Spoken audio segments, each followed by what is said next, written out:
have undertaken to do. So the maritime strategy, number one, then the maritime security strategy, number two, the National Maritime Security Committee to develop it, get the agency input from all the players, and then ensuring that there's a legal framework that enables security and facilitation to happen.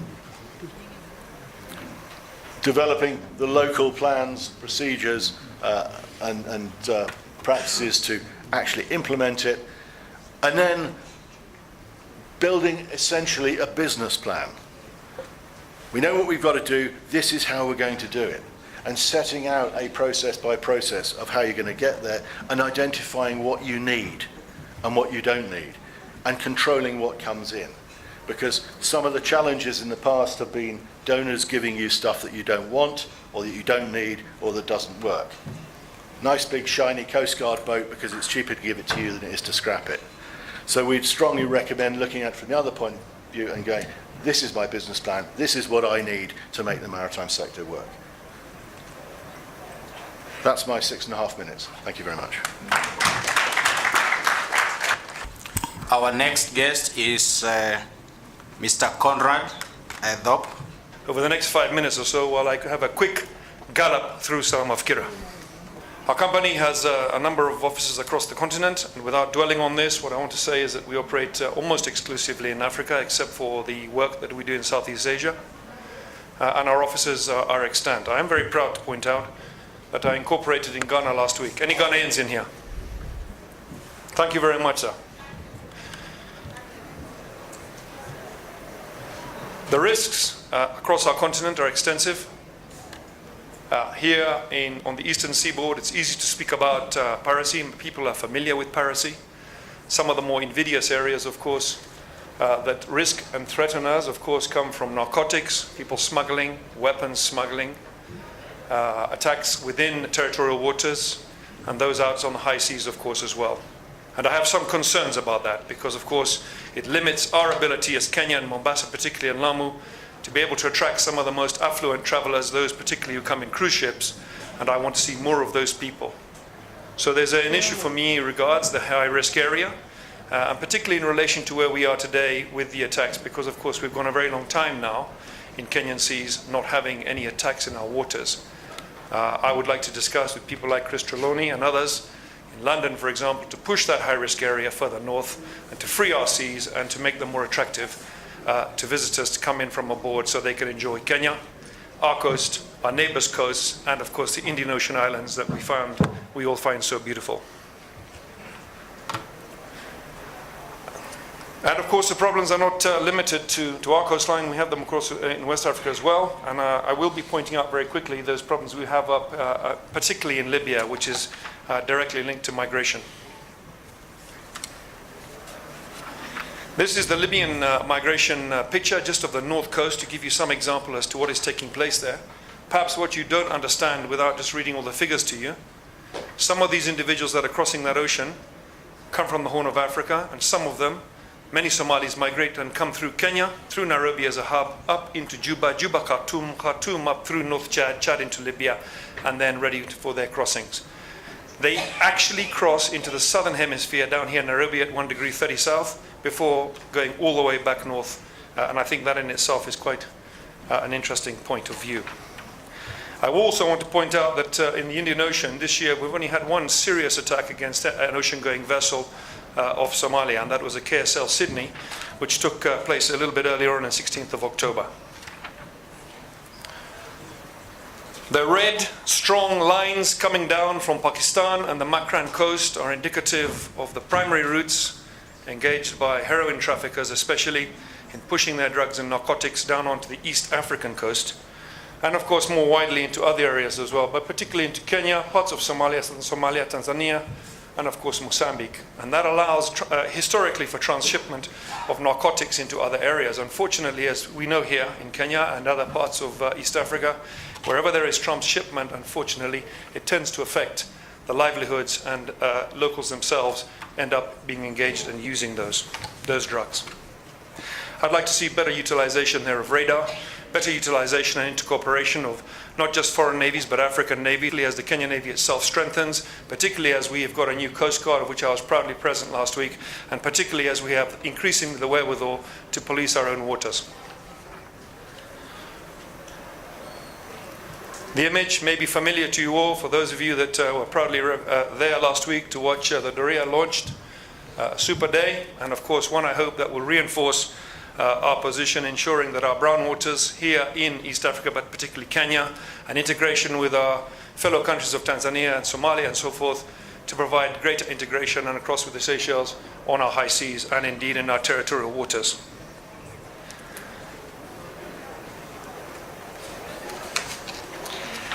I mentioned to you earlier the high-risk area, and I wanted just to point this out to you. This is represented by this red line here.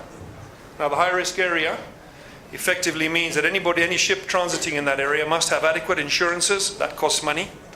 It must be operating at least BMP5, ideally, and BMP5 is best management practice level 5, and there is, of course, BMP Global nowadays as well. And what actually I'm saying about this is that it actually brings in a significant amount of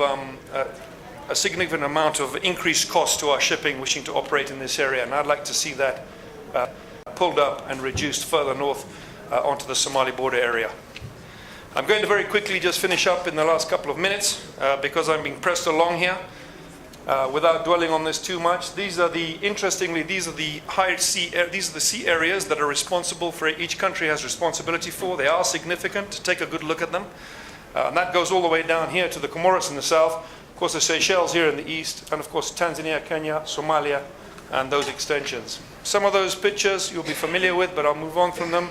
This is some of the integration that I'd like to see, great integration between ourselves, particularly in Tanzania to our south, especially with our maritime agencies. My conclusion is, shipping, our ports, and our high seas, and the economies that come with that are incredibly important to our country, and I hope to be a part of that as I go forward here in my other roles as well, but significantly in my own role with Salam Mafikira. Thank you very much.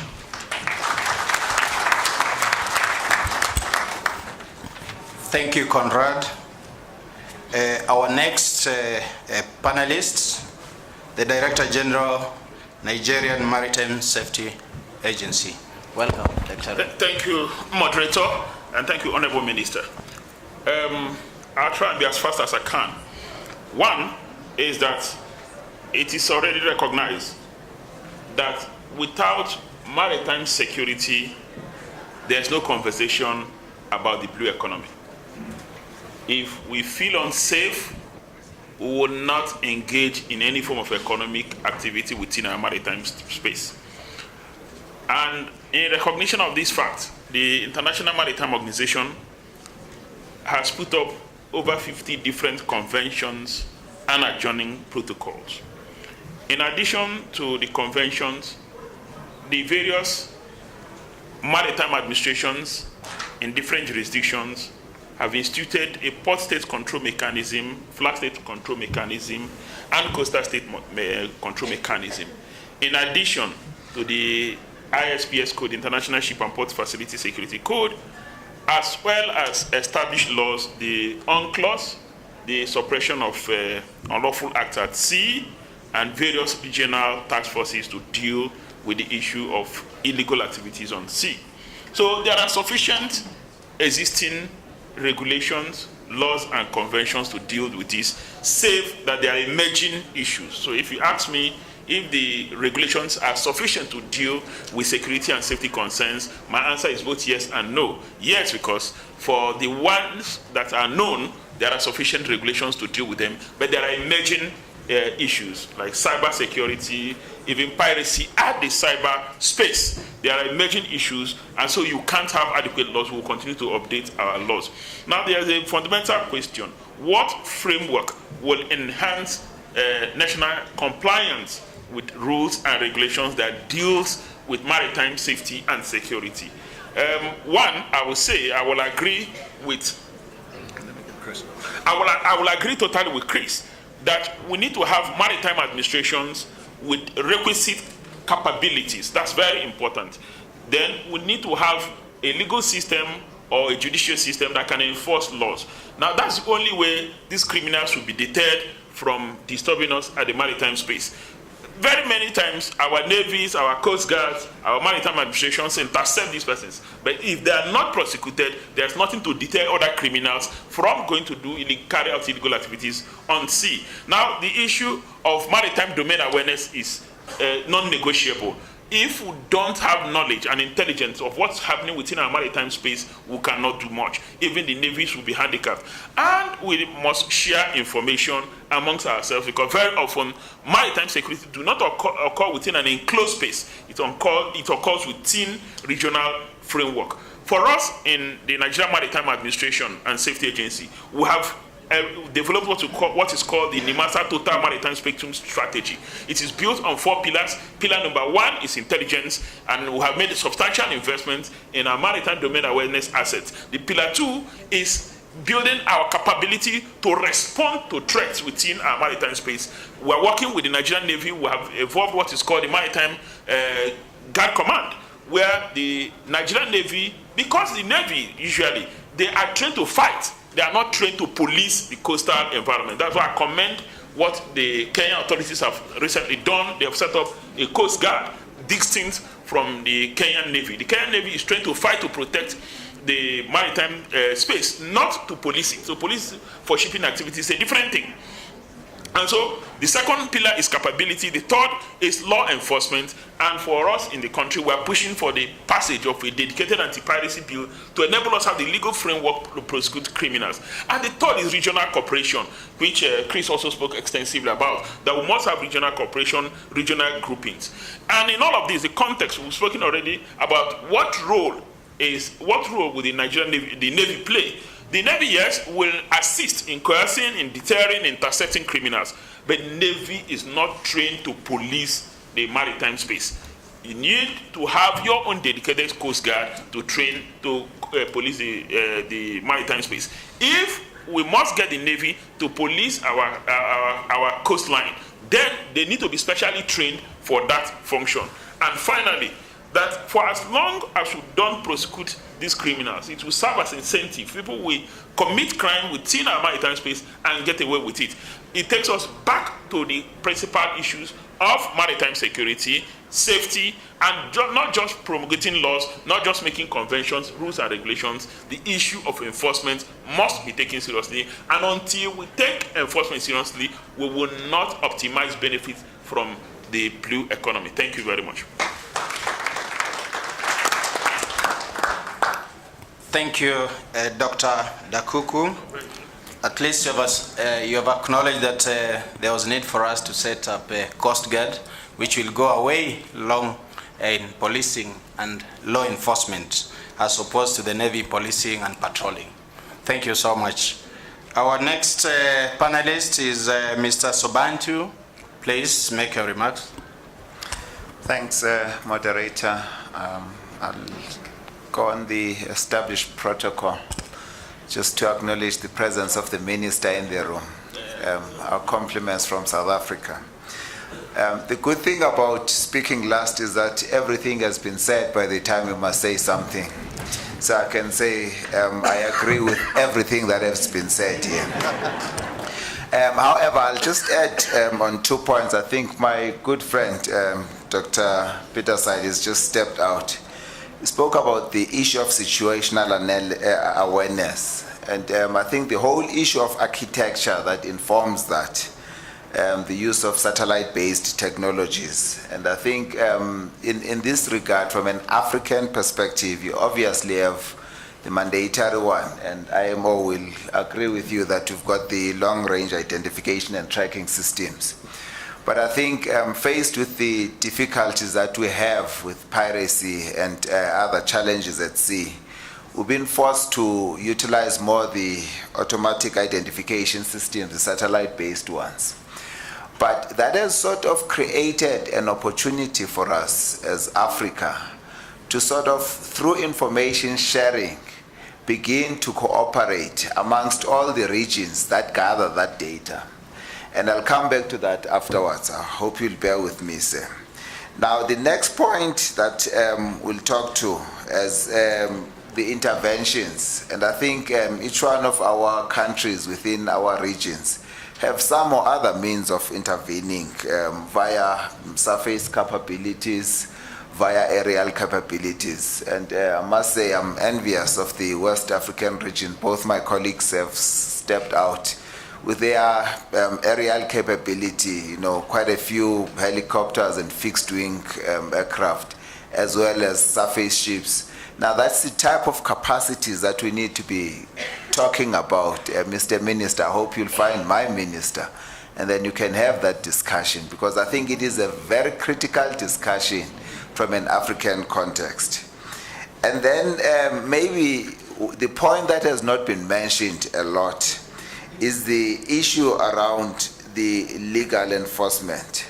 And I think Takuku as well mentioned the port state and flag state, but I think there is a great deal of countries that must take into account their coastal state responsibilities. And I think if we now take all of that, the architecture from a surveillance point of view, the whole issue of means from an intervention point of view, as well as the legal enforcement, then we begin to talk about a better equipped Africa to deal with its oceans. And maybe that's a discussion that we should have in this context. Now, from a South African perspective, we had one storm that nobody foresaw.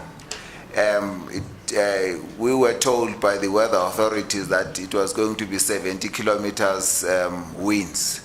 Well, they recorded about 160 kilometers, and 13 ships were blown away, 5 ran aground, 1 in the harbor entrance. Now it just tells you, now that is the harbor entrance of the port of Durban, the biggest port in the country. Now it tells you you were almost closing down your economy just in hours not being able to see and get warned properly about impending weather situations. And it goes the same like for any other situation. Now, how do we respond to those issues? Well, I think we've got a very good working set up from an African perspective. Remember, the African Maritime Transport Charter tells us to set up the Association for African Maritime Administrations, because it is via that association that all administrations then get to sit together and say, how far have we come, what is left, what still needs to be done. And you would realize also that the AIMS 2050 strategy creates an exclusive economic maritime zones of Africa and creates responsibilities on states in that regard. So the way forward for me is that we need to be able to better cooperate using what is already out there. Thank you very much, sir. Thank you, Sobantu. Our last panelist is Admiral Francois, is a missile and a gunnery specialist. Welcome. Thank you. A safe, secure, and well-regulated environment serve as a backbone of blue economy. And I welcome the recent creation of Kenyan Coast Guards. It's a significant contribution to better protect Kenyan EEZ. Very good news. But we all understand that it's hard for a country to face maritime threats, by definition diverse. And MDA could be more effective if several countries collaborate to do so.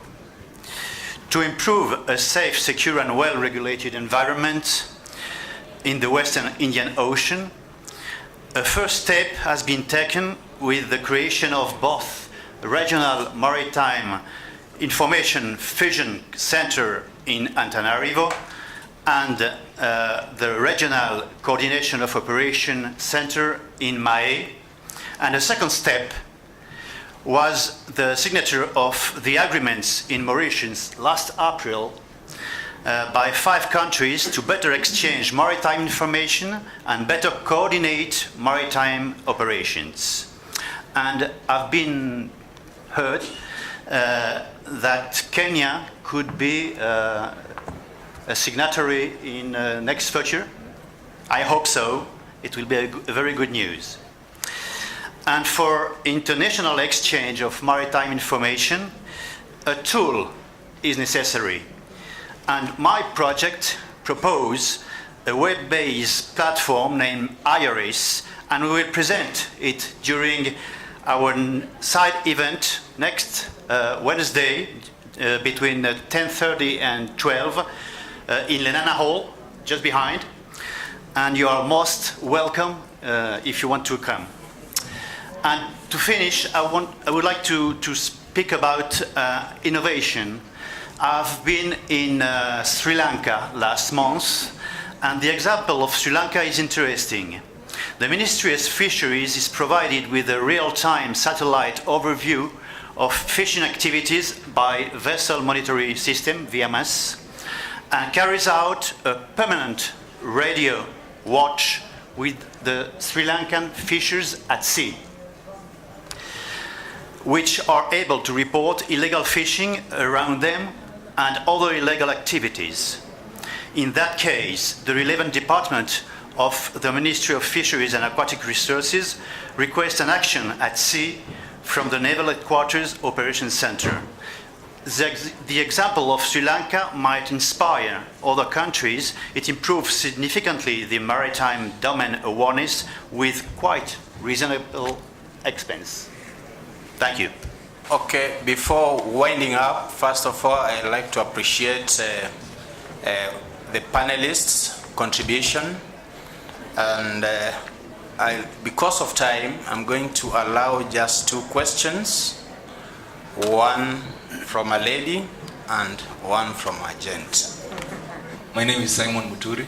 I'm a student from JKUAT, finalist taking supply chain management, clearing and forwarding. So my question is to Salama Fikira. So my question is about the rogue ports.